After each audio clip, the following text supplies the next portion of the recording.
You're tuned to France 24. Coming up now, of course, our daily look at the international papers with Chris Moore. Chris, good morning.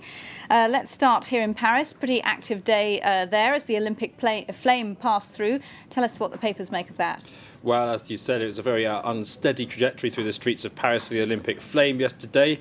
The protesters managed to put it out 4 times, I think, thus outdoing their counterparts in London. The flame was shepherded onto buses, and eventually the whole parade was called off. Le Figaro, the French paper, leads on this. On their website, they've got a great little photo montage of images from yesterday, sort of that repeated in their print edition. You can see a photo there of the Eiffel Tower and a sea of Tibetan flags in front of it. Now, Reporters Without Borders, the media pressure group, promised us a spectacular yesterday, and we got just that. You can see some of their activists chaining a flag to the Eiffel Tower there, the flag representing the Olympic rings as a series of handcuffs. And some of the protesters complaining about heavy-handed police tactics on the streets yesterday. And you can see the police there restraining a protester on the Champs-Élysées. La Croix, the Catholic French paper, judges all this an Olympic mess. Libération, meanwhile, says Chine la claque, a slap in the face for China. And they do focus inside, however, on the fact that this was the first time that Chinese state TV have really mentioned the protests at all, although they did emphasise, said Libération, the fact that this whole thing went through the streets of Paris virtually unscathed. Plenty of controversy there. Next stop, the United States.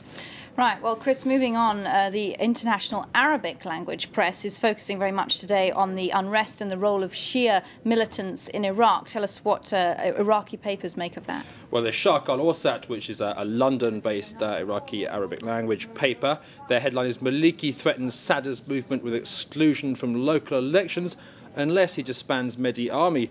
Bit of a long headline. This is all about Nuri Maliki, the Iraqi Prime Minister's crackdown on Shia militants following events in Basra and other Iraqi towns in recent weeks. And the paper have been talking to a spokesman for al-Sadr who says, we'll disband the militias, but only if there's a fatwa from senior Shia clerics saying they're illegal, something which seems a little bit unlikely. Iran has said it supports al-Maliki's campaign. That's ironic given Tehran is often accused of supporting these militias. And Al-Hayat, the Saudi London paper, focuses on that. You can see a little cartoon there of a giant Iran with a very little Iraq chained to it. Now, Chris, the Pulitzer Prize, of course, in journalism is very much prized, and one paper's scooped nearly everything this year. Tell us about that. That's right. I imagine the champagne is being opened in the offices of the Washington Post. They scooped no fewer than 6 Pulitzer Awards, including the prestigious gold medal for public service journalism, that for their expose of poor hospital conditions for US servicemen returning from Iraq. The Breaking News Photography Award went to Adris Latif of Reuters. We've got a little picture of that there. You can see the tragic Japanese cameraman Kenji Nagai there being fatally attacked on the streets of Yangon back in September 2007. Now, Chris, very quickly, just tell us about the Champions League. I know you're a football fan. You understand it much better than me. Tell us what the Sun make of it. The Sun, the bastion of highbrow journalism. Wenger vows to KO Liverpool. This is Arsenal manager Arsene Wenger.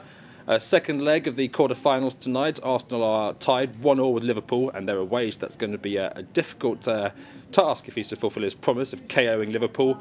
Chelsea, meanwhile, the other English team are facing Turks Fenerbahce. Chelsea at home, but they are trailing 2-1. Thank you very much for that little extra sports roundup, Chris. That was the International Press Review here on France 24. Stay tuned.